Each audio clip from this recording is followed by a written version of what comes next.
पोटगीच्या केसला उत्तर देताना मी नेहमी विचारत असतो की तुम्ही हॉटेलिंगला कुठे गेला, फिरायला कुठे गेला, हनीमूनला कुठे गेला.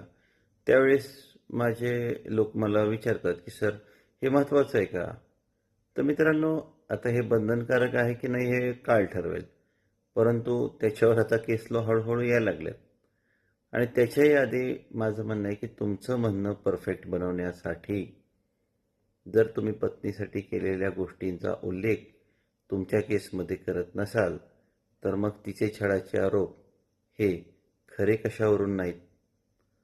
ती जर म्हणते छळ केलाय आणि तुमच्याकडे जर 10 वेळा 10 ठिकाणी फिरायला जाण्याचे आणि 10 गिफ्ट देण्याचे तुमच्याकडे जर पुरावे आहेत तर ते तुम्ही मान्य न्यायालयात का नाही मांडायचे?